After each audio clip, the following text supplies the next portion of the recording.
여러분 우리 시사의 품격에서 인터뷰를 하셨던 상계동 수락님 기억나십니까? 부동산 관련해서 상당히 전문적인 지식을 가지고 계셨던, 그리고 윤석열 정부 80일 썰을 얘기하셨던, 머지않았다. 윤석열 정부는 한 80일 본다. 근데 실제로 윤석열이 당선이 되고 얼마 되지 않아서 윤석열 정부를 다수의 국민들이 비토하고 있습니다. 수락님께서 연락이 오셨습니다. 전화 인터뷰 한번 할까요? 여보세요? 여보세요? 네, 수락님. 시풍님 안녕하세요. 네, 반갑습니다. 우리 네, 건강하게 잘 지내셨어요? 예, 잘 지내시죠? 우리 시풍 네. 시청자 여러분들도 건강하게 잘 지내셨습니까? 수락입니다. 반갑습니다. 네. 네, 뭐 네. 어떻게 지내셨습니까? 그동안 뭐 가끔 방송도 보시고 하셨나요? 예, 쭉 관심 있게 봐왔고요. 네. 그 시풍님 요즘 마음의 상처를 좀 많이 입으셔서 원래 예술하시고 음악을 사랑하시는 분들이 마음이 순수하시고 맑으신 분들이 많으신데요. 이렇게 좀 아무래도 정치하시는 쪽에 있는 사람들이 좀 탁하고 거칠고 이런 면들이 많다 보니까 우리 시풍님이 좀 상처를 좀 표현은 자존심이 강하신 분이다 표현은 안 하시지만 상처를 좀 많이 입으시는 것 같아서 좀 안타까웠습니다. 네, 괜찮습니다. 네, 덕분에 예. 제가 네. 최근에 이빨을 임플란트를 하기 위해서 발치를 몇 군데를 했더니 발음이 좀 안 좋거든요. 아, 그러시군요. 어디 좀 예, 아프신가 했습니다. 이제 좀 요즘 예민해지다 보니까 이제 네네. 몸이 이제 좀 엉덩이도 좀 다치고 그래가지고요. 아이고, 네, 그러시군요. 내일 집회에 꼭 참여하려고 이렇게 마음이 있는데 아무래도 좀 보행이 좀 불편해가지고 좀 힘들 것 같아요. 그러시군요. 지난번에 그 인터뷰를 해주셨을 때 많은 분들께서 네네. 좀 절망적이었을 때, 대선을 패배하고 절망적이었을 때 수락님의 분석에 상당히 많은 분들이 위안을 얻었어요. 그래서 길게 한 80일 정도 본다고 하셨는데 진짜 실제로 그 정도가 되니까 다수의 국민들이 2번을 지지하셨던 분들조차도 윤석열에게서 돌아가는 어떤 그런 결과를 나타내서 정말 깜짝 놀랐거든요. 네. 네, 어떤 영국의 총리도 이제 경제 문제 때문에 결국은 사퇴했지 않습니까? 그랬죠. 이 정치의 본질은 저는 경제 노선을 어디를 선택하는 거냐고 이렇게 보고 있거든요. 네, 공감합니다. 그러니까 이 먹고 사는 거에 대해서 안정적인 생활을 못 하게 되면 윤석열이 아니라도 박정희가 와도 그 사람은 목을 치게 돼가 있어요, 민중들이. 그렇죠. 근데 지금 제가 다시 한번 부동산을 강조하는 이유가요. 네. 우리 시청자 여러분들도 전세를 사시는 분들, 월세를 사시는 분들, 집을 소유하고 계신 분들, 집을 2개 가지고 계신 분들, 땅을 가지고 계신 분들, 여러 가지 가지고 계시는 분들이 계실 텐데, 네. 집, 자동차, 주식, 금, 그림, 자기 자산을 지금 계산을 해보시면, 네. 부동산의 자산이 개인 자산 중에 가장 크거든요. 그렇죠. 거기에 그 본질의 타격이 오면은 그 정치를 불신하게 되어 있습니다. 자기의 가진 재산 중에 가장 큰 거에 타격이 오면은 굉장히 사회가 민감해지고, 저희 업계도 보수 쪽에 어르신들이 많으시잖아요. 네. 굉장히 지금 예민해져가 있어요. 왜 예민해져가 있냐면은요, 윤석열이가 믿고 윤석열 씨가 잘하고 못하고 그 문제가 아니고, 이 사람들은 평생을 갖다가 이 자본주의 시장에 부동산으로 꿀을 빨고 대대로 그냥 그 재산을 불려왔던 분들이기 때문에요. 근본적으로 윤석열이가 잘못해버려서 영국 총리 꼴이 나게 되면은, 네. 이 자본주의를, 그러니까 쉽게 얘기해서 자본주의를 자기들이 생각하는 시장 경제를 못하게 될 수 있다는 위기감을 지금 전부 다 가지고 있어요. 그러니까 윤석열이는 하나의 말이지, 윤석열이가 중요한 것이 아니고 근본적으로 자기들이 추구하는 시장 경제를 지속적으로 못할 수 있다는 엄청난 위기에 지금 가지고 있어요. 네. 그러니까 소위 말하는 이들이 이제 극보수층 또는 소위 말하는 기득권이라고 볼 수 있죠. 그렇죠. 이제 이게 쉽게 얘기해서 세금 내기 싫은 거예요. 근데 이제 이번에 종부세 문제 같은 경우에도 네. 윤석열이가 지지율이 압도적으로 높았으면은 민주당을 압박해서 종부세를 깔끔하게 이번에 그 그렇죠. 1주택, 1가구 1주택은 아예 그냥 그 감세를 해줬을 텐데, 예. 뭐 민주당에서 말 안 듣잖아요. 그렇죠. 해줄 이유가 하나도 없어요. 왜냐면 저렇게 지지율 떨어져 갖고 병신같이 있는데, 그거 민주당에서 저 종부세를 갖다 다그 국회에서 150석 땅땅 통과해주면은, 그거 완전 그 민주당 지지자들 다 배신하는 거거든요. 그렇습니다. 그래도 아주 그 절묘하게 저 종부세를 갖다가 이제 거기에서 지금 저희 주변의 그 보수층들이 완전히 그 예민해져 가지고 노인네들부터 해서 전부 다 폭발해 가지고 혈압으로 쓰러지게 생겼어요. 예. 그러면 그분들이 그러니까- 말씀하시는 솔루션은 뭘까요? 어떻게 해야 된다고 판단하실까요? 그러니까 일단 이분들은 이 원망을 갖다가 윤석열한테 표출을 못 하시기 때문에 전부 그냥 이재명만 탓하는 거예요. 문재인 대통령하고요. 야, 진짜 너무, 그건 좀 너무했다, 정말. 근데 속으로는 비겁한데요? 이 마음속으로는 윤석열하고 김건희 얘기 나오는 것 자체를 병적으로 싫어하세요. 전부 다. 이제는 뭐 그 얘기를 아예 사무실이든 어떤 공간에서 할 수가 없어요, 지금.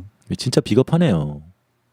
그러니까 윤석열, 김건희에 대해서 뭐 어떤 뭐 잘했다, 못했다, 뭐 이런 얘기 자체를 할 수 있는 분위기가 아닙니다. 이 보수 분위기가 지금.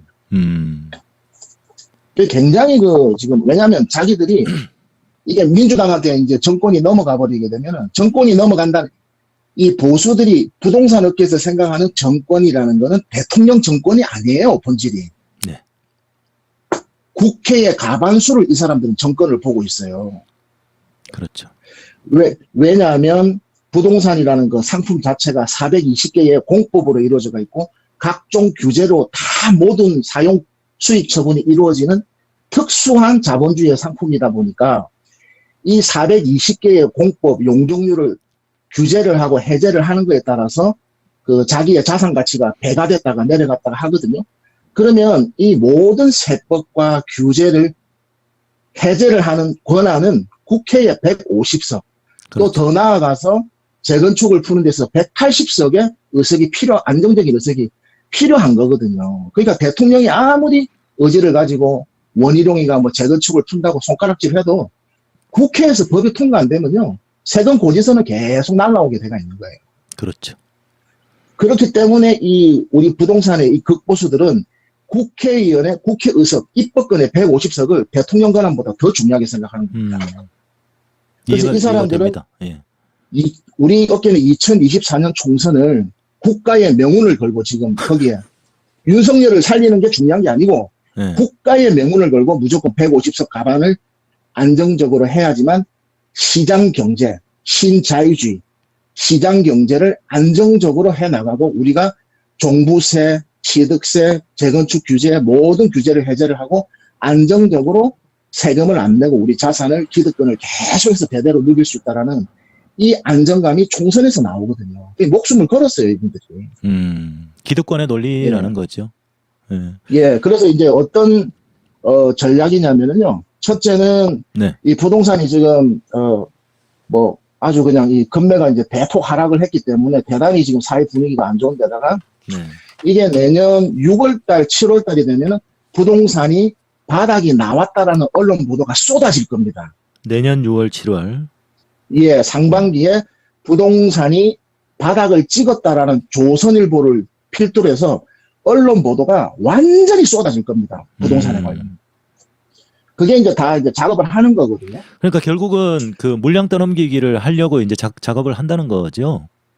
아니죠. 2024년 총선 1년 전부터 부동산 시장이 안정화된다라는 시그널을 국민들한테 보내는 거죠. 불안해하지 마라. 윤석열이가 해낸다. 우리 국민의힘이 해낼 거다. 너희들 나한테 150석 찍어라. 민주당이 막고 있기 때문에 너희들 세금을 종부세를 완전히 못 깎아줬다. 재건축 당장 풀어준다. 일산이나 분당 같은 데는 먹힙니다. 이 공약이. 재건축 당장 해제해준다. 해제해주고 싶은데 보시다시피 윤석열이가 해주고 싶은데 민주당이 막고 있지 않느냐. 우리는 의석이 없다. 민주당이 의석 다 가지고 있다. 쟤들 때문에 너희들 부동산을 재건축을 못 해주는 거다 지금. 예. 당장 해준다. 찍어라. 가격은 안정됐다. 2024년 1년 총선 전부터. 1년 전부터. 그래서 예, 내년 6월 달부터 바닥이 나왔다라는 시그널이 쏟아질 겁니다. 언론 보도가. 네. 예, 그러면서 심리적으로 안정감을 주는 겁니다. 국민들한테. 근데 이번만이 그랬던 게 아니고 계속해서 계속 그래왔죠. 예. 30년 전부터 우리 업계에서는 이렇게 작업을 해왔어요. 그래왔죠. 예. 예, 왜냐하면 이 사람이 망각의 동물이라 그 시장에 가서 콩나물 대가리 하나 사는 데는 유통기간, 풀무원이냐, 2+1이냐, 가격이 얼마냐, 올랐냐, 내렸냐 다 확인을 해도 부동산이나 이런 큰 금액에 대해서는 사람이 그 망각을 많이 하거든요. 심리적으로. 네. 그냥 감각으로 사버리는 거예요. 감감이 좋다면 사버리고, 옆집에서 사면 나도 사고, 또 내 친척이 사면 막 셈이 나서 나도 가서 또 사버리고, 금매로 팔면 나도 이렇게 돼요. 실제로 그래 됩니다. 이 경제학 그렇죠. 심리가요. 네. 그래서 내년 6월 달에 이 국민의힘과 우리 부동산업계에서 작업을 하는 거는 바닥 시그널이 나오게끔 합니다. 그 나오게 하는 거는 간단해요. 간단하다는 거는 강남의 금매, 경기도의 금매, 뭐 떨어진 지역의 금매, 법인 명의로 한 서너 개만 매수를 하면요. 봐라. 이제 거래가 터졌다. 매수가 됐다. 바닥 나온다. 조선일보로 필두로 한 달만 때리잖아요. 계속 바닥 나왔다. 그러면 심리적으로 안정이 딱 됩니다. 지금은 사실 부동산 시장이 거래 자체가 완전히 얼어붙었지 않습니까? 사는 사람은 없고. 지금은 보수정부 윤석열이하고 국민의힘에서 지금은 부동산 시장에 개입할 이유가 전혀 없죠. 왜냐하면 선거도 투표도 없는 데다가 좀 남았고. 지금 네. 투표도 없는데 지금 뭐 개입해가지고 싫은 소리 들을 필요가 없어요. 그 사람들은. 예. 그리고 그 사람들도 영끌된 사람들은 보호를 해주겠다는 마음은 아니거든요. 이 보수들도. 그렇죠. 그래서 결국은 내년 상반기 6월 달부터 이제 작업을 합니다. 그래서 부동산 국민들이 제일 걱정을 하는 자기 자산의 가장 큰 부동산 시장이 바닥 신호가 나왔다. 그러면서 계속 언론 보도를 쏟아내고 내년부터. 실제로 거래가 된 걸 눈으로 확인을 시켜줘야 인간은 믿습니다. 예. 눈으로 확인을 안 시켜주면 믿질 않거든요. 착시 효과를 또 일으킨다는 거죠. 그리고 질문이 있습니다, 수랑님. 그 네. 윤석열 정부에서 이제 생애 첫 주택을 마련하는 특히 뭐 청년들이 대상되겠죠. 2030 대상이 될 텐데 생애 첫 주택을 구매하는 사람에게는 80% 90% 대출을 해주겠다. 집을 사라. 빚을 내서 네. 그렇게 얘기를 하고 있지 네. 않습니까? 근데 이게 지금 전 세계 금융시장 지난번에도 말씀하셨던 것처럼 미연준의 금리가 전 세계 이 자본시장을 좌지우지할 것인데 지금 그러고 있는데 내년 초 상반기까지 뭐 4.5%까지 기준금리가 올라간다고 하는데 결국은 빚을 내서 80% 90%로 빚을 내서 집을 샀단 말이에요. 만약에 정부에 사라 해서 그럼 그 이자 부담을 네. 어떡할 거냐고요. 왜 이런 정책을 하는 걸까요? 그러니까 사면은 다 망하는데요. 그렇죠. 근데 또 사게 됩니다, 사람은. 그렇습니까? 예. 제가 30년 이 금융시장, 이 부동산 사게 됩니다. 그게 인간입니다. 그렇기 때문에 경제가 돌아가는 겁니다. 우리가 생각할 때는 서울의 노숙자분들을 도저히 이해를 못 하시죠. 왜 저렇게 바깥에서 자는지. 그분들한테 임대 아파트로 이렇게 모시면은요, 기차 타고 또 나와서 바깥에서 주무세요. 일반인들은 이해를 못 합니다. 그분들의 생각을. 그러나 그 개인의 생각은 누구도 가질 수 없는 자기만의 영혼의 고집이 있는 거예요. 부동산도 마찬가지입니다. 아무리 대출금리 높다, 사지 마라, 꼭대기다, 망한다, 거래 안 된다, 너 희망 없다 해도 삽니다. 사게 돼가지고 그게 사람인 거예요. 그렇기 때문에 자본주의가 유지되는 겁니다. 네. 우리가 생각할 때는 이렇게 거래가 안 되는데 누가 사? 바보지? 멍청이 아니야? 그거는 그 사람들의 대중들의 생각이고요. 그걸 모험이든 사는 사람들이 있어요. 네. 그렇기 때문에 자본주의가 되는 거기 때문에 여하튼 그 미연준의 그 금리가 저렇게 높은데 산다는 거는 이제 죽는 길이고요. 근데 그 식품이 이런 게 있습니다. 근데 어떤 게 있냐면은 1인당 국민소득이 10,000불에서 30,000불까지는 그 경제는 부동산 경제예요. 중국이 대표적이고요. 네. 우리나라도 그래왔고요. 모든 그 OECD, WTO 가입대가 있는 국가의 경제 성장이 10,000불, 1인당 국민소득 10,000불에서 30,000불까지는 부동산이 주도하는 경제시장입니다. 그러니까 부동산 시장의 상승률이 어떠한 기업과 주식 상승률보다 높아요. 그러니까 우리나라도 몇 배씩 오르잖아요. 네. 중국이 지금 1인당 국민소득이 노무현 정부 때하고 똑같은 11,000불인데요. 네. 우리보다 20년이 뒤떨어졌는데 그 북경의 대치동이죠. 네. 평당 2억 합니다. 평당 2억. 오. 30평에 66억이에요. 66억. 뭐 북경뿐만 아니라 상해 대도시는 더 비싸고요. 우리나라보다 소득이 떨어져요. 3배가. 우리가 3만 5천 불인데요. 근데 일본도 마찬가지지만 우리나라가 지금 3만 5천 불이거든요. 식품이. 예. 근데 3만 불이 넘게 되면은 부동산 시장이 완전히 차별화됩니다. 일본처럼. 선진국처럼요. 완전히 차별화된다는 건 뭐냐면 강남은 일본의 록봉기처럼 100억 갑니다. 30평 아파트가. 그 영국의 신도시가 있습니다. 런던의 킨텍스 지구라고요. 네네. 거기가 우리나라 청담동 같이 연예인들이 많이 사는 아주 A급 지구입니다. 그 킨텍스 지구라고. 그 런던뿐만 아니라 뉴욕에 그 신도시가 다 있습니다. 거기 영국의 그 킨텍스가 30평짜리가 2천억도 있어요. 현재. 그런 데는 아무리 종부세를 100억, 200억 때려도 그 사람들은 종부세 눈도 깜짝 안 합니다. 그 부자들은. 근데 우리나라도 3만 불을 넘었기 때문에 강남, 서초, 송파 이 지구만 부동산이 상승하지 나머지 지역은 일본처럼 장기 침체에 벌써 이미 들어갔어요. 그렇죠. 외곽부터 빠지고 있죠. 대표적인 게 이제 대구, 부산, 그 다음에 이제 세종. 지금 윤석열 지지율이 가장 많이 떨어진 데가 대구입니다. 대구. 그게 부동산과도 연관이 있다는 말씀이신 거죠? 식품님이 80일 전에 보여주셨던 그래프 차트. 그러니까 네네. 부동산 가격이 상승이 고가주택일수록 윤석열한테 몰표가 나왔던 그 그래프를 지지율 차트. 반대로 뒤집어 보면요. 지금 정확하게 일치합니다. 대구 부동산이 1년 사이에 가장 많이 떨어졌어요. 전국에서. 맞습니다. 또 두 번째 가장 윤석열이 지지율이가 지금 바닥인 데가 바로 충청도 세종입니다. 세종. 대구하고 세종이 부동산 하락률이 가장 깊거든요. 지금. 그 다음이 세 번째가 인천의 연수구를 포함한 인천입니다. 인천. 네. 그래서 지금 민심이 가장 안 좋은 곳이 대구, 세종, 인천입니다. 여기가 세 군데가 대표적으로 부동산이 거의 40% 아주 세종 같은 데는 아주 강하게 심하게 얘기하면 그냥 반값변데도 있습니다. 네. 여기가 민심이 제일 그러니까 윤석열한테 배신당했다 생각하는 거죠. 네.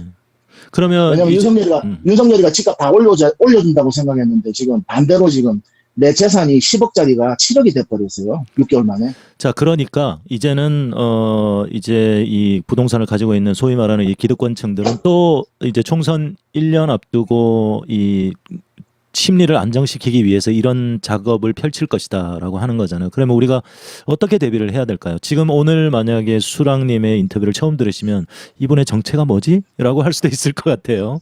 근데 우리가 어떤 대비를 해야 될 것인지에 대해서 좀 말씀을 해주시면 좋겠습니다. 그러니까 이해찬 총리가 해고로 갈 때 이번에 반성을 했어요. 너무 정책을 진보 진영은 교조적으로 그러니까 어떤 뭐라 그럴까 분배에 집중해서 무조건 종부세를 때려가지고 세금을 그렇죠. 시켜서 증세를 해가지고 그 세금을 분배를 해야 되겠다는 그 꽉 막힌 교조적인 거로 접근을 해서 부동산 시장에 접근을 해서 결국은 반성을 이번에 해고록 내실 때 제 인터뷰 보니까 맞습니다. 여러 번 얘기하시더라고요. 그러면서 사고의 유연성을 가져와야 된다. 정책의 유연성을 가져와야 된다. 그렇죠. 맞습니다. 그거는 뭐냐면요. 보수를 역습을 딱 해버려야 되는 거예요. 부동산으로. 네. 그러니까 쟤들이 이 생각하면 그걸 한 단계 더 뛰어넘어가지고 딱 제가 볼 때는 민주당은 그런 거 못합니다. 이재명 대표 빼고는 일단 이해를 못해요. 그러니까 실물 경제 부동산 가격이 왜 상승을 하고 왜 하락을 하고 왜 올라가고 하락하는 이 기본 메커니즘을 이해를 못하세요. 그렇죠. 그리고 이해를 못하면 이해를 하려고 약간의 노력만 하면 알 수 있거든요. 알려고 하지 않더라고요. 맞습니다. 그러니까 무조건 오르면 세금 빼긴다 이거밖에 없어요. 네. 예, 그러니까 뉴욕 맨하탄이나 일본 긴자나 영국의 런던의 킨텍스 지구나 프랑스 파리의 라데팡스 그 입체 도시라든지 네. 독일의 프랑크 대도시 홍콩은요. 아니 이재용이나 이런 사람한테 종부세 100억, 200억 1년 때린다고 집값이 잡히겠습니까? 그냥 지금 강남에 사시는 분들만 다 쫓겨나는 거예요. 그래서 이거 문재인 대통령이 추천한 KBS 명견만리라는 책에 나와 있습니다. 문재인 대통령 추천책입니다. 네, 저도 영국의 읽어보셨겠지만 영국의 킨텍스 지구에 거기가 청담동입니다. 한국에. 거기에 불이 꺼진 집이 많습니다. 그 고급 주택 지역에 왜 불이 꺼진? 사람이 안 살아요. 세입자도 안 살아요. 아무도 안 살아요. 근데 관리비하고 세금이 1년에 몇백억씩 나와요. 근데 그 집이 그냥 그대로 있는 거예요. 그 영국 정부하고 조사를 해봤더니 그 집의 소유자가 누구냐면 중국의 고위 당간부들이 비자금이 4조, 10조씩 있습니다. 그 사람들. 그런 돈을 몰수당하면 다 뺏기니까 킨텍스 지구 같은데 집을 몇천억짜리 몇 개 사놓는 거예요. 그리고 거기에 세입자를 들이게 되면 자기 신분 노출이 되잖아요. 그러니까 아예 세입자도 들이질 않는 겁니다. 그런 데가 이 전 세계 대도시에 다 있고요. 강남에도 이미 헐리우드 배우라든지 우리나라의 개인 부자가 감당할 수 없는 100억짜리, 80억짜리 아파트를 헐리우드 배우, 중국의 자산가들이 이미 거래가 많이 된다는 게 보도에 나오잖아요. 그 사람들은 집 한 채 100억, 200억에 신경을 안 씁니다, 싶은데. 네, 알겠습니다. 근데 예. 그 사람들한테 세금 때리면 그냥 우리나라 국민들이 다 쫓겨나는 거예요. 자, 수랑님. 자, 이제 네. 조금 이제 다른 관점으로 조금 말씀을 해 주시고 마무리를 해야 될 것 같은데. 자, 이재명이 아니면 사실 이해도 못 한다. 민주당에서도. 이재명은 그래도 여기에 대한 이해가 있을 것이다라고 했는데 만약에 이재명 지금의 당대표가 많은 어려움을 겪고 있지만 차기 대통령이 된다면 이재명이라면 어떻게 할 것 같습니까? 그 이재명 후보가 주식 투자를 하시는 분이잖아요. 그렇죠. 실물 경제에 빠삭한 분이에요. 그분. 그럼요. 그분은 신자유주의자도 아니고 사회주의자도 아니고 좌파도 아니고 우파도 아니고 실물 경제인이에요. 제가 분석한 이재명 씨는. 본인 스스로는 이제 실용주의자, 현실주의자 뭐 이렇게 얘기를 하죠. 뭐 실용주의라는 노선도 있죠. 그러니까 실물 경제인이에요. 실물 경제. 네. 그러니까 그 얘기는 무슨 얘기냐면요. 경기 사이클, 경기 파동을 인정을 하신다는 거예요. 그러니까 네. 상승에는 시계에서 부동산 상승에는 유연하게 상승을 최대한 줄이면서 국민하고 소통을 하는 그런 정책을 할 것이고요. 네. 지금같이 부동산이 하락기에는 부동산 하락에 맞는 그런 정책을 유연하게 하겠다라는 그런 태도예요. 그분의 정치 노선은요. 제가 판단할 때는 그렇습니다. 그렇군요. 그러니까 예. 아주 능수능란하신 분이고요. 근데 뭐 저는 뭐 법원이나 이런 데서 이재명 후보를 뭐 구속시킨다 그러는데 뭐 그렇게 안 될걸요. 그러니까 지금도 댓글창으로 지금 이재명 측근 구속됐다는데 지금 상위 1% 얘기는 듣기 싫어요 이렇게 얘기하시는데 좀 제가 말씀드린 안타깝습니다. 제가 아무리 지식이 없어도요. 이재명 그 측근 그 김용 씨하고 정진상 씨가 예를 들어서 그럴 리도 없겠지만 정치 자금을 수수해가지고 만약에 구속이 됐다. 그 냉정하게 얘기해서 이재명 후보가 구속된 겁니까? 그러니까 이재명 후보님이 구속이 아니 스크래치는 가겠죠 이미지에. 그러나 이재명 후보님이 구속이 됐나요? 아니죠.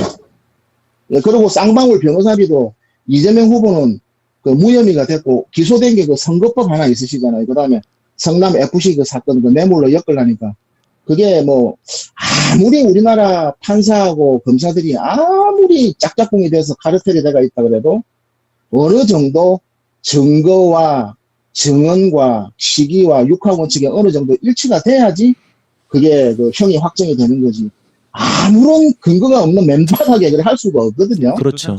그리고 또 많은 사람들이 또 지지를 하고 있기 때문에 저들도 눈치를 볼 수밖에 없는 것이고 그래서 이재명에게 갑옷을 입혀야 된다라는 얘기를 하면서 인천 계양 출마를 반드시 해야 된다. 그래서 국회의원이 돼야 된다 했거든요. 진짜 이재명이 국회의원이 안 됐으면 어떡할 뻔했습니까? 이제 잘하셨죠. 잘하고 왜 잘하셨냐면 첫째는 제가 볼 때는 이재명 후보님 같이 저렇게 부지런하신 분들은 집에 있으면 안 돼요. 바로 병나서 죽습니다. 예. 저렇게 그 활동적이고 에너지 있고 부지런하시는 분들은 움직여야 돼요. 그리고 그 지도자들의 갖추는 뭐 5가지의 그 리더의 어떤 조건이 있다 그러는데 그 중에 가장 대표적인 게 체력이지 않습니까? 체력. 네. 근데 제가 보니까 체력이 좋아요? 민주당 국회의원들 중에서 이재명 후보 체력을 따라올 사람이 제가 볼 때는 전혀 없더라고요. 그 선거 기간 동안 움직이고 활동하고 이런 거 보면요. 네. 전부 다 며칠 따라다니다가 다 안 보이더만요. 전당대회 할 때도 그 이재명 후보 따라다니다가 한 이틀 안 보이다가 나타나고 이래요. 왜냐면 워낙 이분이 그 스케줄도 빡빡 체력이 타고났더라고요. 그렇죠. 그러니까 이 예. 수랑님께서 이 소위 말하는 상위 1%의 얘기들을 하시고 뭐 롯봉기 뭐 이렇게 얘기를 하시니까 다들 좀 이해를 못 하시는 분들이 계신 것 같은데. 저도 이 공부할 때는요, 예. 이해도 못했고, 네. 미친 소리라 그래 생각했었어요. 근데 그게 그 시청자 여러분들 현실입니다. 실물입니다. 우리가 예. 이 두 발을, 서울 시내에 두 발을 디디고 있는 우리 바닥에 돌아가는 현실입니다. 그걸 부정을 하고는 세상을 볼 수는 없는 거라고 저는 개인적으로 생각하고 있습니다. 네. 그리고 마지막으로 제가 질문 드리고 싶은 거. 자, 뭐 어떻게 들어보면은 아니 뭐 진짜 있는 사람들 얘기하는 것 같은데 듣기 싫어라고 생각할 수도 있다고 봐요. 근데 왜 수랑님께서는 그래도 그분들과 교류하시면서 오랫동안 이 경제 관계를 봐오시면서 소위 말하는 이 기득권들 상위 1% 0.1%의 사람들과 이렇게 교류를 하시면서 어떻게 이런 마인드를 가지게 되셨을까요? 내 것만 챙기면 되잖아요. 그 사람이라는 게 있잖아요. 네. 이 아무리 그 부모 형제 친구들 사이에도 그 아무리 그 지식과 이런 그 어떤 그 자기 가치하고 안 되는 게 있는데 스타일이라는 게 있습니다. 개인 스타일. 네. 우리 시풍님도 개인 스타일이 있으시잖아요. 있죠. 각자가 다 스타일이라는 게 있거든요, 시풍님. 네네네. 저는 스타일상 저 국민의힘하고 저 윤석열 같은 그런 인간들 자체를 싫어합니다. 그러시구나. 아무리 나한테 세금 혜택을 주고 해도 인간 자체가 싫어요. 아, 그냥 자체가 싫다.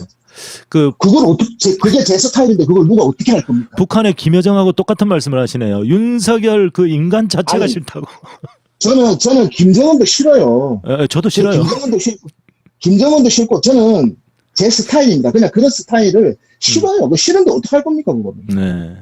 그렇죠. 그리고 저 민주당의 수박들도 이재명 후보를 그냥 싫다는 거 아닙니까? 자기 그냥 이유가 없이 싫은 거예요, 그 사람은. 이재명 후보가요. 그거는 저 나가서 해야죠. 어째 그걸 뭐 통합이다, 뭐 소통이다, 협치다, 물론 이재명 후보가 잘 따독거려가지고 쫙 하면은 존경을 받죠. 예. 그거는 정치적 이론입니다, 이론. 법원에서 판사가 제일 존경을 받는 게 검사, 변호사를 따독거리면서 재판 이끌어 나가잖아요. 예. 그러니까 친문하고 친명을 따독거려서 민주당을 이끄는 사람이 굉장히 높이 올라가고 존경을 받습니다. 네네. 그거는 이론이에요, 이론. 근데 그 서른 같은 사람은 조홍천 같은 놈들은 긍정적으로 평가해. 이재명 후보가 그냥 싫다는 거 아닙니까? 이유 없이. 이유는, 당신 왜 싫은데? 이유는 당신 있죠. 왜 여보세요? 예, 이유는 있죠. 이재명 후보가 민주당을 뒤집으려고 하니까 그렇지 않습니까? 제일 큰 게 뭐, 삼선 중진들 삼선 연임 제한 이게 가장 큽니다. 제가 알기로는 그렇지 않습니다, 정치. 그러면 뭘까요? 정치인들이 굉장히 명분과 가치로 움직이는 것 같죠? 아, 저도 그렇지 않죠. 이렇게 그 뭐냐면은요, 뭐, 속된 말로 삐졌다 그러는데, 그냥 이유 없이 자기 스타일하고 이재명 후보하고 안 맞는 거예요. 그냥 이유가 없는 거예요. 예. 그 이유가 없는 사람한테 명분을 대면은 뭐 삼선에서 뭐 사범, 그거는 하나의 명분이고, 네. 그냥 감정적으로 싫은 거예요. 네. 그렇군요. 오늘도 상당히 조금 어려울 수도 있지만 인사이트가 있는 얘기를 해주셨어요. 그러니까 내년쯤 되면 내년 초중 되면 이제 저들은 또 부동산 얘기를 슬슬 꺼낼 것이다. 그게 그 국민들이 제일 관심이 많은 건데요. 그 작업이 들어오면 대비를 해야죠. 어떻게 대비를 하면 좋을까요? 정책을 정교하게 짜야죠, 지금부터. 그 예를 들어서 원희룡이하고 윤석열이가 재건축 바로 그 민주당 보고 풀자 그러면 그 민주당에서 스탠스를 어떻게 나갈 겁니까? 안 할 겁니다. 할 겁니다. 딱 정해야 될 거 아닙니까? 그렇죠. 국민들이 보고 있는데. 네. 그냥 우물쭈물 다음 달 이런 식으로 하는 거 국민들이 다 지켜보고 있어요. 그럼요. 일산에 사는 사람들, 분당에 사는 사람, 다 그거밖에 관심이 없는데 이 사람들요. 지금 내 당장 내 집값이 절반 돼가지고 지금 대출금 때문에 중리산이 하는데 거기서 그냥 정치인들이 재건축 딱 원희룡이는 내가 확실하게 하겠습니다 이래 나오는데 그냥 그렇죠. 민주당 의원들이 우물쭈물 뭐 한 달 뒤 그냥 가는 거예요, 총선에서. 그 수랑님 제가 조금 나름 이제 좀 먹고 살기도 괜찮은 사람 약간 상위 레벨의 그러니까 경제적으로 상위 레벨의 사람들을 아주 가끔 만나보면 제가 가장 그 대응하기 힘든 논리 힘 빠지는 논리가 뭐냐 국힘당도 싫어해 근데 민주당은 더 싫어 라고 얘기를 하면 힘이 빠져서 더 이상 대화를 나눌 수가 없더라고요. 근데 저도 그런 얘기를 많이 듣는데요. 그게 일리가 좀 있다는 생각을 저도 하고 있거든요. 민주당이 너무 이런 부분에 대해서 잘 모른다. 그러니까 그거예요. 뭐 쉽게 해서 경제 토론을 백분 토론 같은 거 하면은 민주당 의원들은 준비는 많이 해옵니다. 뭐 그냥 경제 그래프 판때기 같은 거 그려와가지고 뭐 짚어 놨는데요. 전혀 국민들한테 한마디로 딱 그게 그냥 세금 깎아줄게. 아니면은 뭐 딱 정확하게 두자, 석자, 넉자로 찔러줘야 돼요. 그 정책을. 근데 그렇죠. 뭐 그러니까 토론하는 거 보면요. 항상 밀리게 돼가 있어요. 경제적으로. 왜냐면 그 사이클을 이해를 못 하거든요. 그러니까 경제학을 어려운 경제학을 알아라는 얘기는 아닙니다. 알 수도 없어요. 경제학이라는 1, 2년은. 그러니까 무슨 얘기냐면 기본적인 경기 사이클이라는 건 있습니다. 네. 그러니까 경제가 상승하고 하락하는 그 상승계는 상승에 맞는 정책을 국민들한테 호소를 하고 네. 지금같이 경기 침체가 들어갈 때는 경기 침체에 맞는 정책들이 있습니다. 누가 가지고 있냐? 국토부, 기재부, 한국은행. 거기 우리나라 공무원들이요, 세계에서 넘버 3입니다. 싱가포르 공무원 다음으로 유명하거든요. 다 갖고 있습니다, 자료. 네네네. 예. 근데, 제가 참고로 말씀드리면, 민주당이 굉장히 스펙이 좋은 의원님이 자기들이 딱 정권 잡고 나니까 기재부 공무원하고 예산 협의를 해야 되는데, 기재부 공무원들이 민주당 여당 의원들하고 하지 않고 국민의힘 야당하고 가서 하더라. 자기가 충격을 받았다는 거예요. 그러니까 기재부 공무원들이 얘기하면 말이 안 통하는 거예요, 민주당 의원들하고. 그러니까 뒤로 가서 홍당기도 60몇 조를 숨겨가지고 윤석열한테 줘버리는 거 아닙니까? 그러니까. 근데 수랑님께서 네. 지난번에 인터뷰하신 거를 다 맞추셨어요. 앞으로 이 한국은 물론이고 전 세계 부동산 시장을 결정하는 요인이 뭔지 아십니까? 국가의 정책도 아니고 그거는 FRB 미 연준의 금리다. 앞으로 이제 코로나 끝나고 포스트 코로나 시대에 이제 금리 인상은 기정사실화가 될 것이고 그러면 대한민국도 올릴 수밖에 없고 그러면 주택 가격은 빠질 수밖에 없다. 그게 사실대로 이루어지고 있는 거죠 지금. 근데 식품이 죄송한데요. 네. 시간이 너무 많이 길어져서 오버도 죄송한데 제가 사실은 오늘 너무 중요한 얘기가 있어서 전화드렸는데 이 얘기 하려고 전화드린 게 아닌데요. 아 그러면 제가 5분 안에 빨리 전달하고 주십시오. 이제 예. 마무리할까요? 네 알겠습니다.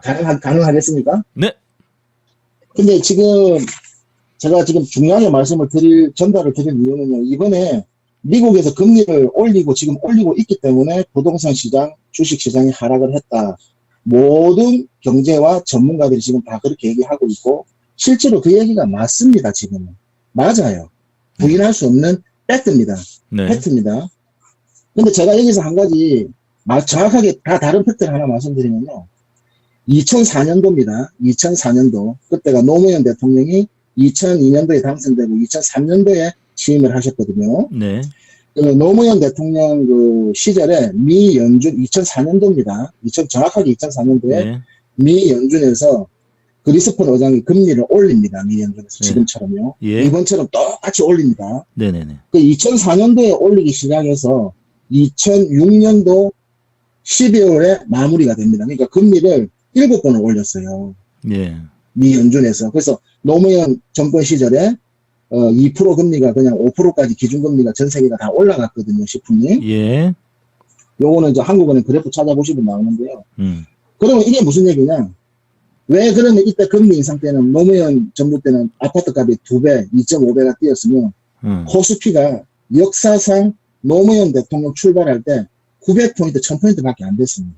근데 2007년도 그때 최고 2300포인트까지 코스피가 포스코가 80만 원을 가고 현대중공업이 60만 원을 가고 주식이 다 4배, 5배 다 뛰었어요. 왜? 미 연준 금리 인상 시기 그때하고 지금하고 완전히 다른 자산 시장의 현상이 나옵니다. 자, 네. 이 한 가지가 또 있고요. 네.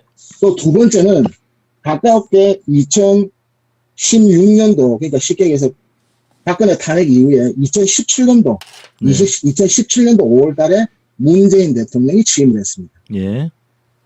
2017년도 5월 달에 문재인 대통령이 취임을 하셨는데요. 예.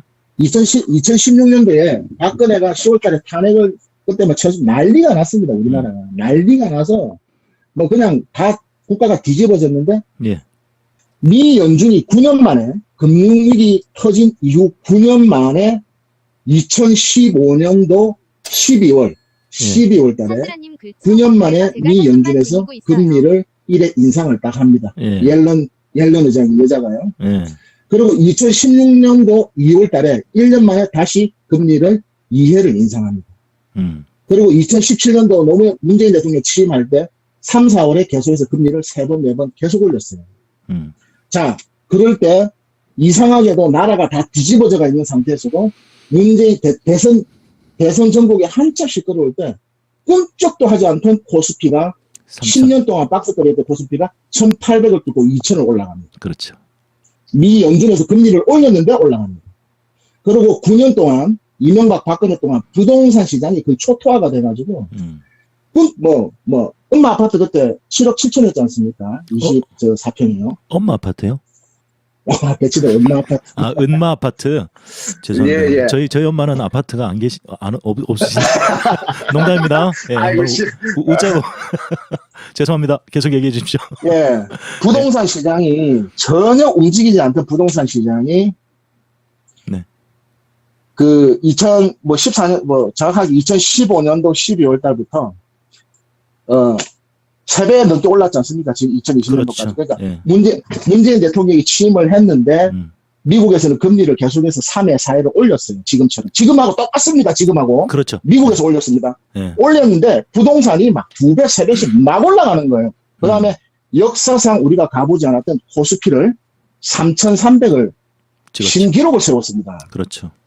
그러면 20년 전에 노무현 시절, 문재인 정부 시절에 미 연준이 금리를 인상하던 시기에 그때 자산시장, 부동산 시장하고 주식시장이 꿈쩍도 하지 않던 게 왜 최고 기록을 깼느냐.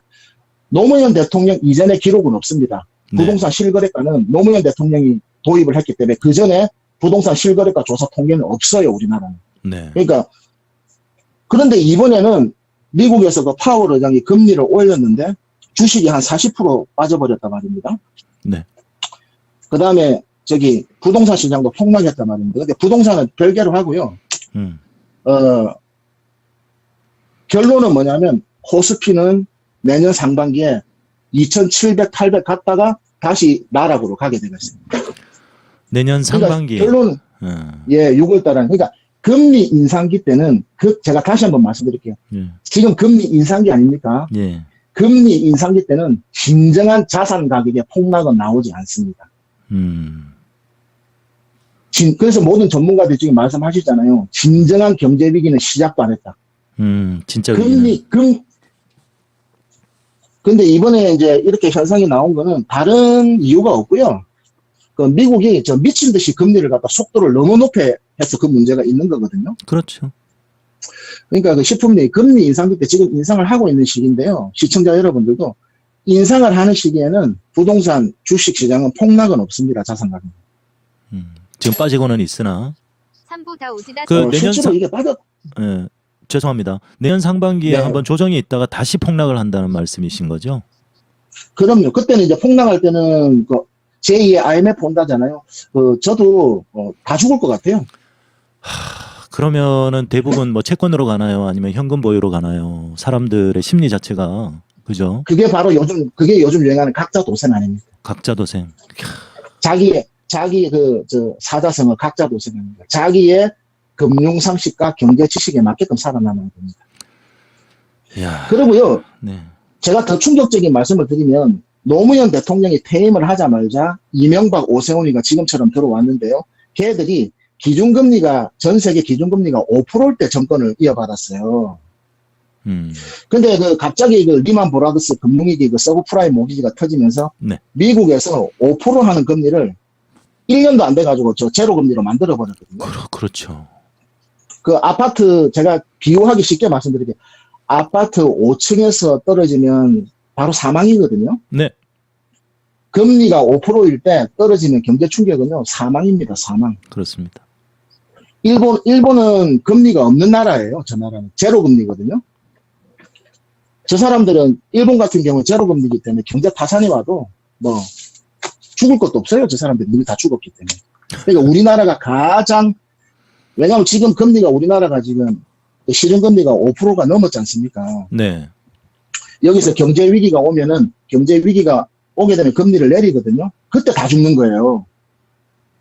사람들은 이 반대로 생각하는 거예요. 대중이. 금리가 인하되면은 우리가 산다. 왜? 이자가 낮으니까 돈이 많이 풀리고 산다. 그 이명박 들어오자마자 5%에서 제로 금리를 만들 때 주식이 반이 됐고 부동산 다 반됐어요. 그렇죠. 그렇지만도 않은 건데.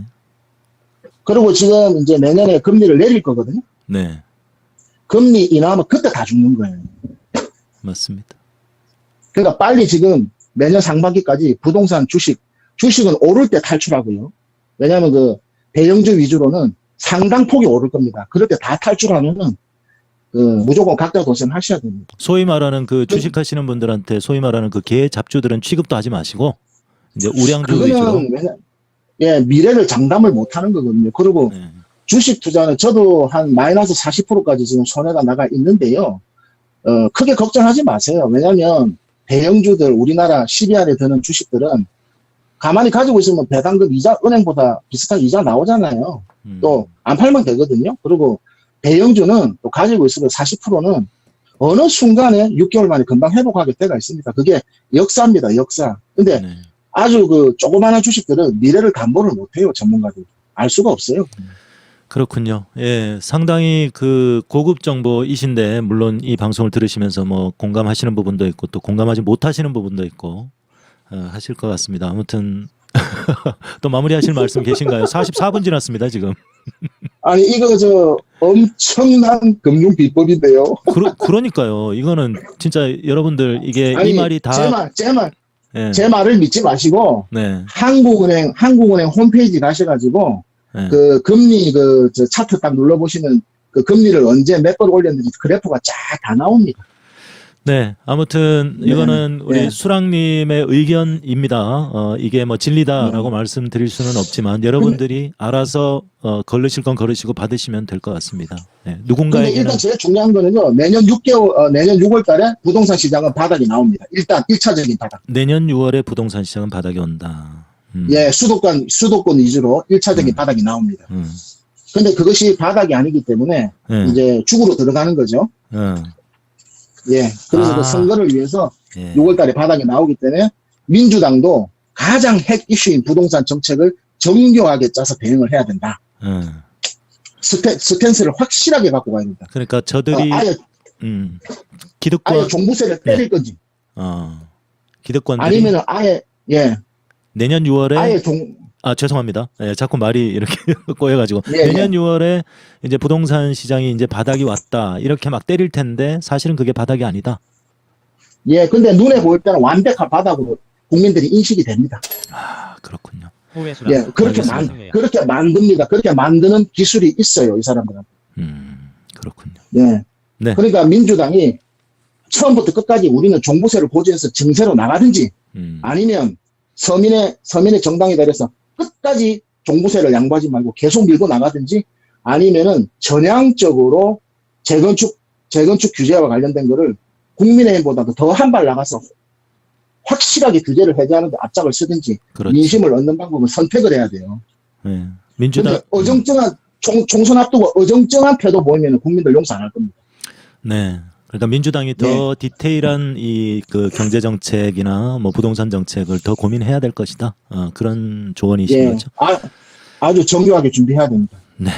알겠습니다. 자, 오늘 또 귀중한 인터뷰를 해주셨습니다. 누군가에게는 시간 너무 많이 죄송합니다. 누군가에게는 요설로 들릴 수가 있고 누군가에게는 정말 어디서도 들어보지 못한 귀중한 정보가 될 수도 있다는 생각입니다. 아무튼 수랑님, 저희들 이거 아무한테 안 가르쳐줘요. 저한테니까 가르쳐 주시는 거죠.